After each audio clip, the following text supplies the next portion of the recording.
priori, c'est plutôt moi qui vais commencer. Je ne pense pas que c'est d'importance.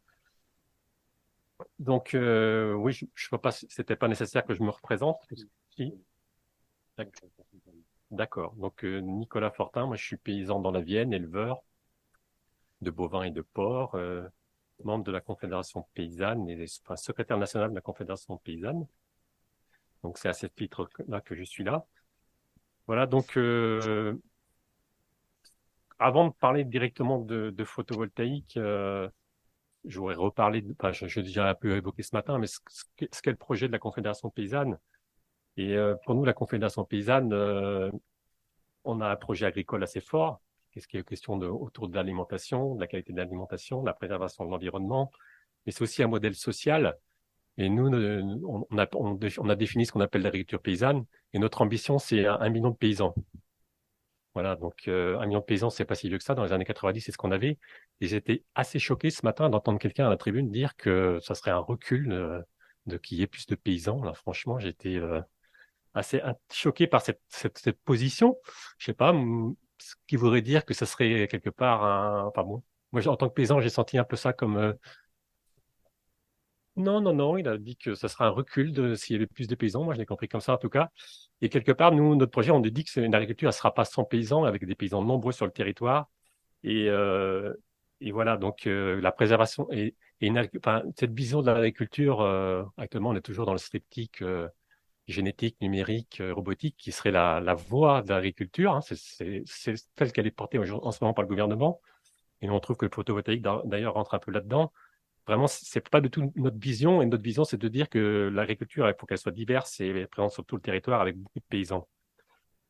Pour ce qui est du propos d'avant, par rapport au légitimer le photovoltaïque en disant ça sera plus efficace qu'un truc qui n'est pas du tout efficace, et ça tout le monde le dit depuis longtemps, les agrocarburants, c'est une vraie catastrophe. On l'a fait longtemps qu'on l'a dénoncé. Alors je trouve que c'est un peu bizarre de partir de ce concept-là en disant ce modèle-là n'est pas efficace, donc on va le remplacer par le photovoltaïque. Donc déjà, nous, notre vision, c'est de dire que notre métier, c'est de produire de l'alimentation et que c'est important de préserver les terres. Et le photovoltaïque, tel qu'il se développe, parce que malheureusement, on a une loi qu'en construction, mais le photovoltaïque, il existe. Il y a des projets partout. Moi, avant d'être au secrétariat national, j'étais aussi membre de la CDPNAF de mon département. Donc, on sait la pression qu'il y a. En tant que paysan, je reçois en permanence des publicités pour des gens qui veulent récupérer des terres. Voilà, donc comment on peut faire cohabiter deux modèles comme celui-là? Moi, mes terres, je paye 120 euros par hectare de loyer par an. On est en face des gens qui proposent 2000 euros au minimum, de 2 à 5 000 euros l'hectare. Donc, c'est vrai que c'est tentant pour tout le monde, hein. Nous, à la Confédération paysanne, on se dit que c'est une aberration et on ne veut pas rentrer là-dedans. Mais aujourd'hui, non seulement on propose des loyers faramineux à tout le monde, mais plein de structures sont largement financées aussi par les énergéticiens, les chambres d'agriculture, les syndicats. D'ailleurs, on a deux structures ont été présentées là, deux associations, mais ce sont des émanations de syndicats agricoles qui aussi veulent bien vivre sur la bête. Donc, nous, on n'est pas opposés au photovoltaïque en tant que tel. On pense que sur des bâtiments agricoles, ça peut avoir sa place, à condition aussi que les bâtiments agricoles soient nécessaires, parce qu'on a aussi cette dérive-là en agriculture. Comme il n'y a pas d'imposition sur le bâti en agriculture, voilà, plus on en fait, plus on. Voilà. Donc après, sur pourquoi mettre du photovoltaïque dans les champs, nous, on se base sur un rapport de l'ADEME de 2018-2019, quand il y a eu deux rapports. Et l'ADEME dit, en gros, que le gisement possible sur toiture, 364 gigawatts. Donc on voit que les ambitions pour 2050 sont bien en dessous de ça, puisqu'on parle de 140 gigawatts pour 2050. 49 gigawatts sur les friches industrielles et 4 gigawatts sur les parkings. Voilà. Donc, nous, à partir de là, on s'est dit, photovoltaïque, peut-être qu'il a du sens. Je ne sais pas on peut en faire, mais pourquoi vouloir en mettre dans les champs? Moi, à chaque fois que je vais à la CDPNAF, je leur dis, ben, quand le parking de la DDT sera couvert, après, on verra, hein, on en mettra dans les champs. Puis, quelque part, déjà, dans mon département, Sud-Vienne, il y a des bâtiments agricoles partout. Et là, on a construit des bâtiments agricoles qui ne sont pas branchés. Il y en a, ça fait 2 ans qu'ils sont construits, ils ne sont toujours pas branchés. tout simplement parce que les réseaux ne sont pas capables de les supporter. Donc, on va produire d'électricité dans le sud de Vienne pour en consommer à Poitiers. Et à Poitiers, ben, il y a de la place pour mettre des photovoltaïques. Il y a un collègue environnementaliste qui m'a montré une photo aérienne de Poitiers et une photo aérienne de Munich. Là, il n'y avait pas photo, hein. Vous allez à Munich, du photovoltaïque, il y en a partout. Chez nous, en ville, il y en a nulle part. En gros, enfin, j'exagère, mais on pourrait en faire beaucoup, beaucoup plus. Simplement, c'est beaucoup plus intéressant pour les énergéticiens de faire des grandes surfaces agricoles que d'aller installer des Voilà. Donc, tout ça, pour nous, c'est qu'un problème de gros sous.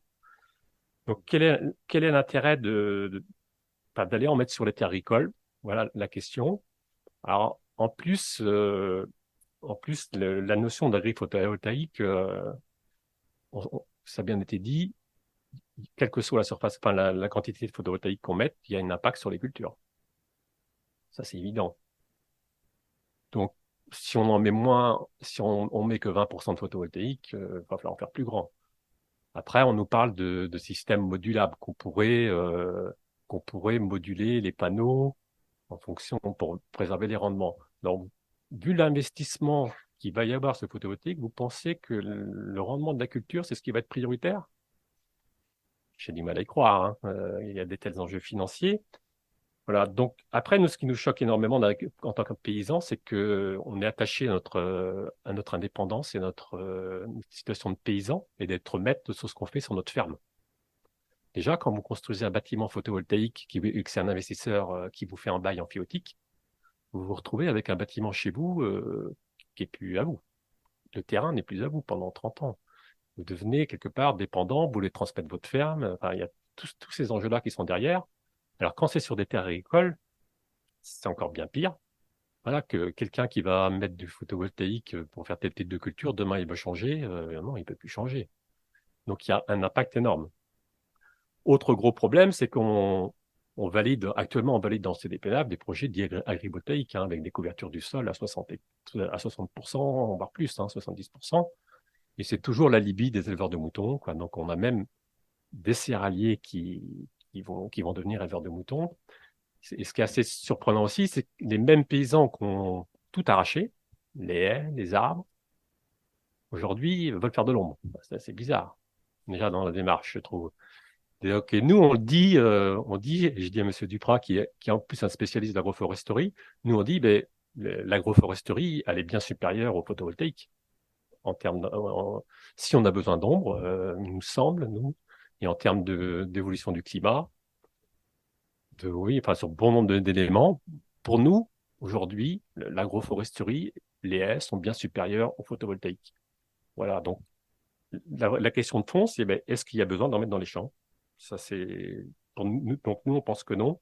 Et cette financiarisation qui est derrière, voilà, un paysan qui va mettre du photovoltaïque avec des niveaux d'investissement d'1 million d'hectares, donc vous pensez bien que c'est pas lui qui va le faire. Et puis, il y a toujours cette question que dans la loi, là, que l'activité agricole doit rester prépondérante. Alors là, c'est un grand mystère. Alors déjà, sur le rendement, on se rend compte qu'il certainement il y aura une baisse. Mais quand on parle de revenus à 2000 euros l'hectare, quelle est l'activité agricole peut, qui peut concurrencer, mis à part quelques trucs hyper spécialisés, il n'y en a pas beaucoup. Et puis on voit bien dans les témoignages, pour terminer, deux exemples. Alors déjà, tout à l'heure, il a été question des serres photovoltaïques. Donc nous, on a un exemple sur lequel on a appliqué, on a beaucoup, et là on va même aller en justice, hein, par rapport aux serres de Bourgneuf, qui sont des serres photovoltaïques qui ont été construites il y a déjà pas mal d'années. Donc ces serres, forcément, 5 hectares, donc c'est chez Monsieur Béchu, hein, que ça a été construit. Donc c'est un peu pour ça que nous, on est assez partisans de faire du bruit avec cette serre-là.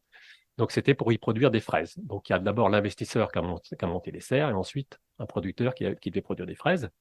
Donc les fraises sont censées être une culture qui supporte bien l'ombre, sauf que ben, l'activité de production de fraises, elle n'a duré très peu de temps. Donc aujourd'hui, on se retrouve avec 5 hectares de serres en friche, enfin en friche où il n'y a rien dessous. Et là, se pose la question mais du permis de construire. On a délivré un permis de construire pour une activité agricole. Aujourd'hui, il n'y a plus d'activité agricole depuis longtemps, mais la serre n'a pas été démontée. Donc, la, la même chose sur les parcs qu'on va monter au sol. Aujourd'hui, on a des gens qui disent oui, je vais mettre des moutons. Voilà, il va mettre des moutons, mais si dans 2 ans, il n'y a pas de moutons, ça sera la friche et c'est le grand risque. Surtout quand on lit les articles, là, un article de la semaine dernière de la France agricole, donc où on voit des exemples de gens qui ont déjà fait de l'agrivoltaïsme, hein, en tout cas, ils le définissent comme ça. Donc, éleveurs de moutons, bien souvent. Et donc là, enfin, où il y a une éleveuse de moutons qui a un parc qui forcément veut l'agrandir parce que, voilà, vu le montant du loyer. Et là, il y a une autre personne qui témoigne. Alors lui, il dit que le photovoltaïque, ça a permis de conforter sa ferme. Alors, et de conforter son revenu.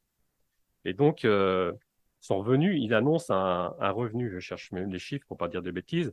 Donc, il a fait sur sa ferme 27 hectares de photovoltaïque, donc à 2 750 € par hectare de loyer.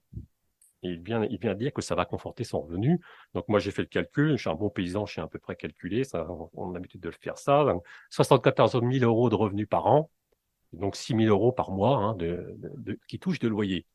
Donc, là, on n'est plus dans la confortation du revenu, hein, surtout quand on connaît le niveau moyen des revenus agricoles. Là, on est carrément dans la rente. Il n'a même plus besoin de bosser. Je pense que c'est surtout ça l'objectif. Et sur le terrain, on est en train de faire croire à tout le monde qu'ils vont pouvoir faire du photovoltaïque. On fait croire aux gens que voilà, qu'on va pouvoir vivre de ça. Enfin, donc, enfin, ce revenu, pour nous, il n'est pas non plus légitime. Parce que le paysan, à part entretenir dessous et regarder le soleil briller, voilà, quelque part, c'est la collectivité qui le paye, ce coût-là.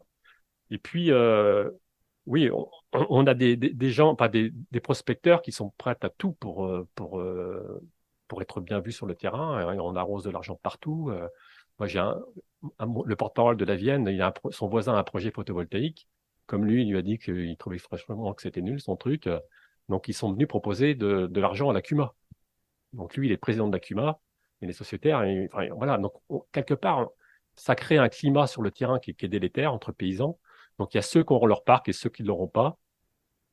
Et ça, c'est aussi une concurrence à l'avenir qui sera, enfin, qui est pas souhaitable.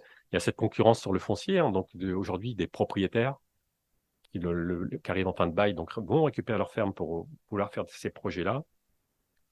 Et donc voilà, donc on n'a pas parlé des projets forestiers, parce que les projets forestiers aussi pour nous semblent quelque chose à ne pas faire non plus. L'intérêt de stocker du carbone dans la forêt nous semble aussi une priorité. Et donc oui, le photovoltaïque, bien une fois encore, on est un peu dans cette dérive. Et là, et nous, on a le sentiment que cette nouvelle loi va pas apporter grand-chose. Il y a que si vraiment on arrive vraiment à limiter à 20%, mais j'ai pas l'impression malheureusement que ça aille dans ce sens-là, puisque parce que peut-être à 20%, moi ce que je me dis à 20%, ça coûte tellement cher les installations, ce sera peut-être économiquement plus rentable pour les opérateurs. Mais on peut pas, enfin, en tout cas, on n'a toujours pas réglé cette question de revenus à l'hectare. Et ça, c'est, voilà, nous, en tant que paysans, notre objectif, c'est de vivre de notre production, de nos produits. Et là, on met en concurrence deux choses qui sont, enfin, avec des niveaux de revenus qui sont pas compatibles. Et encore une fois, en plus, c'est présenté comme un revenu agricole, alors que ça sera même pas un revenu agricole, puisque ces gens-là, ne forcément, bien souvent, en tout cas, j'ai un copain qui a une éolienne chez lui, il m'a dit, bah oui, l'éolienne, j'ai retiré de la ferme. Parce qu'en fait, quand c'est un revenu agricole, vous êtes soumis à cotisation sociale. Moi, étant réel, je paye 42% de cotisation sociale sur mon revenu, ce qui est à peu près logique. Et donc, quand on a une rente comme celle-ci, c'est un loyer. Donc, lui, il n'est pas du tout obligé de rentrer sur la ferme, il suffit de faire une société à côté. Et donc, c'est en plus de l'argent qui ne sera pas soumis à cotisation sociale, et qui sera simplement soumis à impôt. Et voilà. Donc, et en aucun cas, c'est une aide au revenu des paysans. Voilà, je vais m'arrêter là.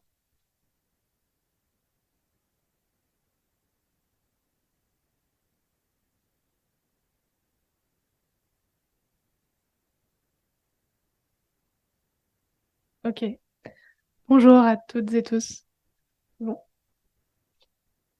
Donc je me présente, je suis Lola, je travaille pour la revue Silence, qui est une revue indépendante. Ouais, il y a un petit écho. Je peux peut-être- je passe la chance si je me tourne vers là.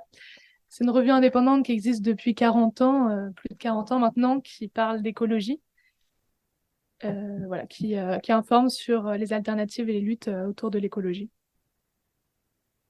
Je sais pas ce que je peux faire pour enlever cet écho pas agréable. Je peux changer.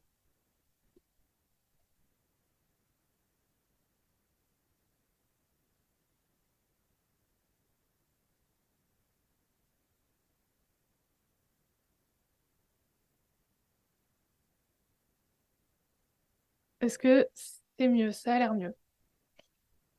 Et voilà, je viens à la base d'une formation ingénieur agronome, puisque comme on l'a évoqué, j'ai fait AgroParisTech.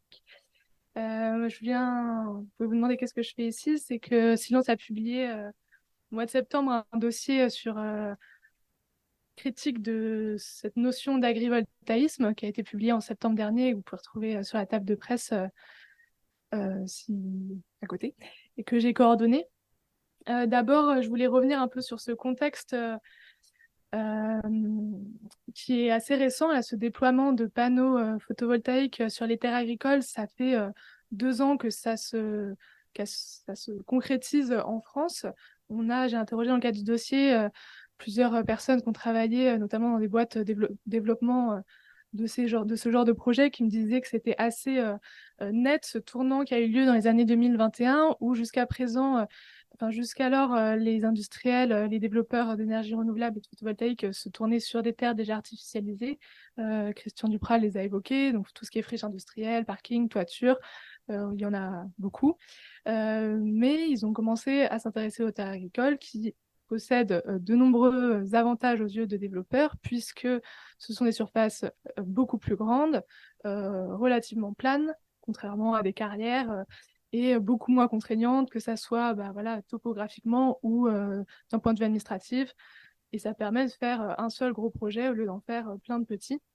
Donc, clairement, beaucoup plus rentable. En plus de ça, c'est beaucoup plus facile de appâter un agriculteur dans le contexte économique dans lequel se trouve notre agriculture en France que je ne sais pas quel industriel minier qui a des carrières et qui s'en fiche un peu d'une rente supplémentaire sur une surface beaucoup plus petite.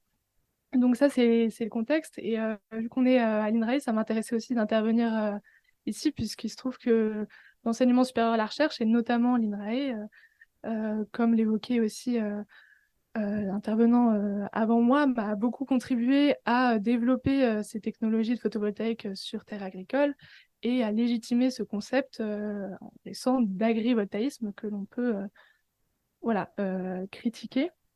Donc, on a récemment, là, le 28 février 2023, l'INRAE qui a lancé un pôle national de recherche qui a pour but de, d'accompagner, comment on dit ça, un développement raisonné du photovoltaïque sur les terres agricoles avec tout un tas de partenaires publics, privés, pour vous en citer que quelques-uns, mais il y en avait déjà 27 à l'origine, et j'imagine, il me semble qu'il y en a encore plus aujourd'hui, mais EDF, Total Energy, Sunagri, qui a beaucoup travaillé dès le début avec l'INRAE, Valeco, Photosol, AgroParisTech aussi, la formation, pour donner un autre exemple public. Et ça, c'est la continuité, on va dire, de partenariats de recherche qui ont été élaborés depuis donc 2009, avec ce premier partenariat avec ce groupe SunAir, qui a été élaboré par l'INRAE et qui continue qui a duré plus de 10 ans. Et ce groupe SunAir, donc de développement d'énergie renouvelable, a investi 20 millions d'euros dans la recherche voilà, avec l'INRAE pour développer ces technologies, qui a abouti en 2019 à la création d'une société commerciale qui est Sunagri, le même nom que le programme de recherche, et qui vient d'être acheté par Eiffage, donc géant du BTP que vous devez connaître cette année. Donc je trouve un exemple quand même intéressant de savoir à qui bénéficient ensuite toutes ces recherches. Et on a, pour terminer ce panel, le le PDG de Sun Air, qui vient d'être acheté à 80% par Eiffage, qui s'appelle Antoine Augier, qui est aussi président d'un des principaux lobbies sur l'agrivoltaïsme qui a été évoqué, qui s'appelle France Agrivoltaïsme, et qui co-préside ce lobby avec quelqu'un de la FNSEA, administrateur de la FNSEA. Voilà, donc pour aller un peu plus dans le sujet, on a voilà, Nicolas qui a bien expliqué certaines voilà, critiques qu'on peut faire à ce genre de projet sur lequel je ne vais pas revenir, mais il y a une autre forme d'agrivoltaïsme qui se présente comme plus vertueuse, qui est cet agrivoltaïsme dynamique, connecté, qui a été notamment voilà, développé par l'INRAE dans ce programme de recherche Sonagri, et sur lequel j'ai enquêté, j'ai fait un reportage dont je voulais un peu plus vous parler. Je vais pouvoir gagner du temps parce que Christian Duprat a donc pu donner tous les éléments et les arguments favorables à ces technologies. Donc, je n'ai pas forcément besoin de répéter tous les mérites et les bienfaits qui sont revendiqués par cette entreprise. L'idée, quand même, pour préciser, c'est d'utiliser l'intelligence artificielle. Sonagri, en fait, commercialise. Donc, c'est cette boîte qui a été créée en 2019 suite aux recherches.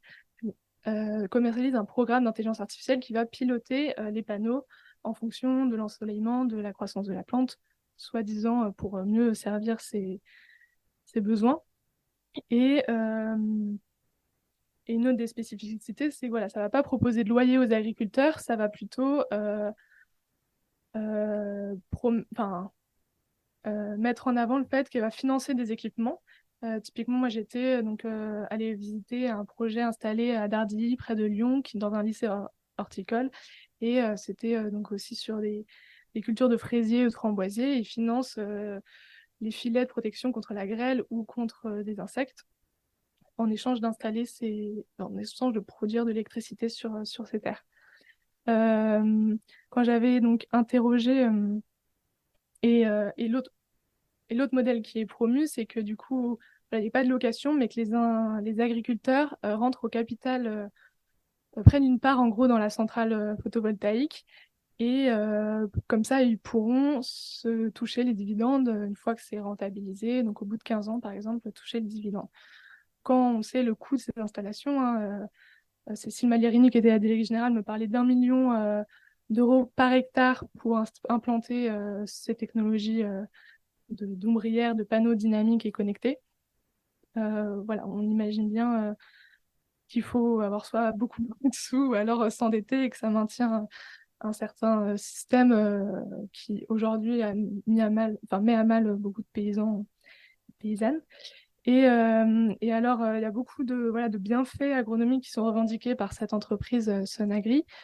Protection contre, on l'a dit, la grêle, la sécheresse, réduction de la consommation d'eau. Quand on va voir voilà, le site, le résultat de leurs études, ça peut paraître très séduisant, honnêtement, et assez impressionnant.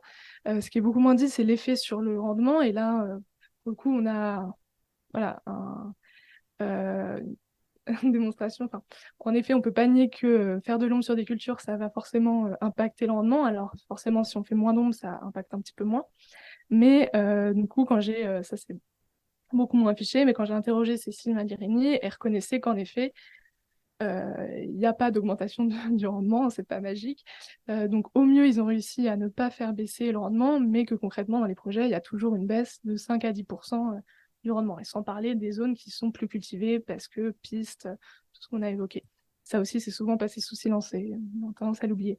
Donc cette idée en fait d'agrivoltaïsme qui se base sur le fait que ça va rendre un service à l'agriculture, qu'il n'y aurait pas de baisse de rendement, même que limite ça va améliorer la production, c'est là où il y a pour moi une incohérence, puisque dans les faits, ça se passe pas comme ça. Et c'est là où je trouve cette notion très, très problématique. Une autre chose, juste là, qui m'avait pas mal marqué quand j'avais fait cette enquête sur Soningri. J'étais allée donc rencontrer la déléguée générale à Lyon. Donc voilà, il faut savoir que le principe, c'est de faire ce système, ce programme d'intelligence artificielle qui va piloter des projets, des panneaux solaires un petit peu sur des projets partout en France depuis un centre de supervision basé à Lyon. Et quand j'étais allée la rencontrer, je trouvais que c'était assez révélateur de quelle vision de l'agriculture portent voilà, ces entreprises-là. Donc d'abord, elle était honnête, elle reconnaissait que c'était pas... enfin, elle était assez, on va dire, lucide sur le fait que c'était pas, en effet, de l'agriculture paysanne, qu'elle se situait dans une agriculture voilà, industrielle, conventionnelle. Et ensuite, quand je lui demandais un petit peu quelles étaient, donc pour pouvoir faire de l'intelligence artificielle, il faut avoir tout un tas de données avec plein de capteurs extrêmement précis qui vont mesurer la croissance des feuilles, tout un tas de données, l'ensoleillement évidemment, la température, l'humidité, de façon extrêmement précise et en permanence. Et là est testé des caméras infrarouges qui détectent le début de la floraison et elles-mêmes me, me- se, à soulever la question de c'est quoi le mieux entre les yeux de l'agriculteur et les yeux de la caméra. Et clairement, là, ils sont en train d'expérimenter les caméras infrarouges, quoi. Donc, je trouve que voilà, ça donne des éléments. Et un peu plus tard dans l'entretien, je lui ai demandé, mais alors, cette électricité qui est produite sur ces centrales photovoltaïques, où est-ce qu'elle va ensuite? Et là, elle me disait, bah oui, en effet, aujourd'hui, les agriculteurs n'ont pas de besoins énormes en électricité, donc ça part dans le réseau. Mais à l'avenir, ce qu'on pourrait tout à fait imaginer, c'est de brancher un robot sous la centrale pour qu'elle puisse travailler sous la structure. Donc c'est voilà, une certaine vision de l'agriculture qui peut avoir sa propre logique en soi. On va faire de l'électricité pour mettre des robots dans les champs et ça va répondre à la disparition, au départ à la retraite de tous les paysans et paysannes. Et peut-être que ce matin, je n'étais pas là. Il y a des gens qui peuvent être d'accord avec cette vision-là, mais en effet, c'est assumer qu'on remplace les paysans paysannes par des robots, par des serveurs, par des caméras. Et c'est ça pour ce que j'ai vu en tout cas de la vision qui était associé à cet agrivoltaïsme connecté qui se présente comme plus vertueux pour l'agriculture. Euh, ouais.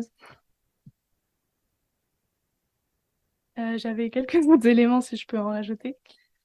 Euh, voilà, il y avait aussi, donc j'avais pu aller sur une zone expérimentale où ces technologies Sonagris sont expérimentées. Ça venait d'être implanté dans ce lycée horticole à Dardy, près de Lyon. Une des premières choses qu'on m'a dit quand je suis allée voir. Donc, j'ai vu le directeur du lycée horticole et aussi un salarié qui travaillait concrètement sous la structure où c'était des fraisiers et des framboisiers. Il me disait, mais enfin, il m'a dit, c'est clair que c'est pas joli. Alors, peut-être que nous, citadins, je viens aussi d'une ville, même si je suis pas de Paris, ça peut paraître dérisoire, mais en fait, moi, ça me fait penser les discours que j'ai entendus des paysannes et paysans qui en fait défendent un rapport sensible au vivant et c'est aussi ça qui est défendu dans leur métier. Donc c'est sûr que travailler sous des tonnes de métal, c'est pas tout à fait la même chose. Et puis une autre chose qui m'avait un petit peu marqué, c'était du coup la perte totale de contrôle parce que je venais du coup on était en pleine visite, le directeur qui était complètement convaincu par la communication de Sanagri, lui il voyait plein d'intérêts à protéger, il faisait aussi donc de la pépinière, de protéger ses plantes des grosses chaleurs parce que parce qu'ils avaient de plus en plus chaud et de plus en plus du coup besoin d'ombre. Mais donc lui il était complètement convaincu, mais quand on arrive sur le terrain, on se rend compte, il se rend compte que les panneaux sont pas inclinés comme il le veut, donc il se met à passer un coup de fil avec le centre de supervision basé à Lyon, parce qu'en fait les panneaux, bah, ça pose aussi quand il pleut, ça fait une sorte d'effet gouttière qui fait que l'eau tombe mais de façon beaucoup plus condensée et du coup ça fait ça ravine, ça crée en tout cas beaucoup plus de poids en dessous. Et lui, il retrouvait du coup ses plants de fraisier complètement déchaussés à cause de cet effet gouttière. Et il essayait d'appeler le centre de supervision pour leur demander de mettre vraiment les panneaux à la verticale, ce qui était en fait impossible. Les panneaux ne pouvaient pas être inclinés plus qu'un certain angle. Je ne sais pas l'angle exact. Mais moi, cet exemple, il peut paraître anodin, mais c'est sur cette question de perte de maîtrise où en fait, il n'avait pas à la main et il pouvait pas voilà, ajuster, incliner ses panneaux comme il le souhaitait et il était complètement démuni. Je trouvais ça intéressant comme illustration là-dessus. Voilà, alors peut-être que on développera dans le débat, mais une autre des questions que ça soulève, évidemment, tu l'as évoqué, c'est pourquoi dépenser autant d'argent, autant d'énergie pour mettre des panneaux photovoltaïques quand il y a des arbres qui peuvent faire de l'ombre.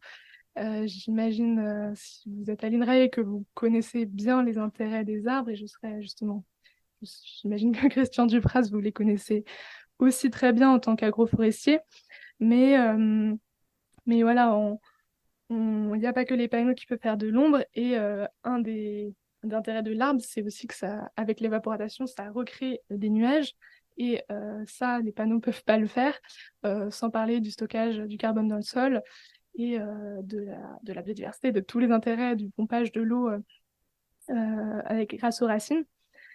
Il y avait, je trouve, un exemple qui est intéressant pour illustrer ça.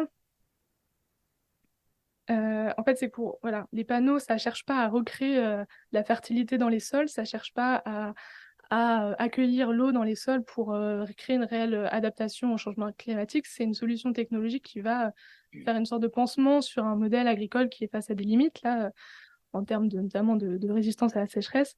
Et ça, c'est un collègue qui m'avait informé d'un exemple dans les Pyrénées-Orientales sur un site expérimental de Sonagri à Tresserre, où on était au-dessus de vignes. Et là, les panneaux étaient mis, toujours le même système, mais ils étaient mis sur des cépages qui étaient du chardonnay, donc un cépage qui vient de Bourgogne, absolument pas adapté, je suis pas vigneronne, je suis pas spécialiste de la viticulture du tout, mais absolument pas adapté à un climat plutôt sec des Pyrénées-Orientales. Et puis on est sur des zones, d'ailleurs on le voyait sur les photos du diaporama, enfin, des terrains qui n'étaient pas du tout enherbés, en tout cas à l'époque, il y a 2 ans, de la terre vraiment à nu. Et puis les vignes étaient irriguées sous les panneaux, donc soi-disant c'est censé réduire la consommation d'eau, mais il y a quand même de l'irrigation. Et encore une fois, je suis pas du tout experte, mais je sais que les vignerons, enfin, beaucoup considèrent que c'est une maladaptation et que c'est hallucinant d'irriguer la vigne alors qu'on peut très bien faire la vigne sans irrigation. Donc c'est là où on ne cherche pas voilà, à repenser, à mettre en place des pratiques agroécologiques pour créer une fertilité, réactiver la vie du sol et tout ça, mais seulement une solution technologique, voilà, sans remettre en question plus loin que ça la racine du problème. Pour conclure, j'ai encore 3 minutes. Rapidement, j'ai l'impression que ce que je reconnais, c'est que les promoteurs de cette notion d'agrivoltaïsme ont réussi, ont eu une grande réussite, c'est d'avoir réussi à présenter cette technologie comme indispensable. C'est clair que produire de l'énergie renouvelable, oui, on en a besoin. S'adapter au réchauffement climatique dans l'agriculture, évidemment, on est tous d'accord là-dessus. Et que les agriculteurs et agricultrices aujourd'hui sont en grande difficulté financière et qu'ont besoin de soutien. On est aussi conscient et consciente de ça et on peut que partager ce constat-là. Et ils ont réussi à faire croire que la seule réponse à ça, c'était de mettre du photovoltaïque sur les terres agricoles. Donc, beaucoup de gens, certaines personnes disent qu'il y a d'autres choix qui sont possibles. Et, et voilà, donc on va revenir sur les débats, sur les chiffres. Je n'ai pas l'impression que ça soit ça qui soit important mais, dans les questions. Mais sur les surfaces, comme on l'a dit, on peut par exemple prendre le scénario négawatt qui estime un scénario 100, pour le coup, électricité nucléaire, parce que à Silence, on défend aussi un monde sans nucléaire.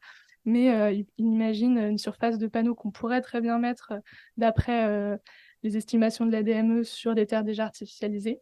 On pourra détailler, il faut que j'aille en termes pour s'adapter au changement climatique, bah, il y a beaucoup d'autres techniques qui existent. Pareil, on pourrait développer dans les vignes, par exemple, il y a toutes ces techniques ça me faisait rire, cette présentation des étudiants de Rennes, mais toutes des techniques traditionnelles de conduite, par exemple des vignes en godet, qui ont énormément d'avantages pour faire justement de l'ombrage qui va protéger les raisins en cas de forte sécheresse. Je pourrais aussi développer, et c'est qu'un exemple, mais évidemment l'enherbement, l'adaptation des variétés, les haies, l'agroforesterie, fait partie aussi de toutes ces pratiques qu'on peut développer. Et puis sur la rémunération des agriculteurs, c'est aussi là des choix politiques. Si on veut garantir des prix rémunérateurs aux agriculteurs, aux agricultrices, il y a la sécurité sociale de l'alimentation qui peut être voilà, une volonté politique. C'est en expérimentation à Montpellier et dans d'autres territoires en France. Mais à nouveau, il y a d'autres possibilités que déléguer ça aux industriels de l'électricité. Donc pour moi, le débat, ma crainte, c'est qu'il va se focaliser sur des aspects très précis, très techniques de couverture, de taux de couverture au sol, de prix ou de surface disponible. Pour moi, les questions que ça pose, cette question d'agrivoltaïsme, c'est ce qui m'a intéressé dans ce dossier à Silence, c'est que ça pose des questions politiques.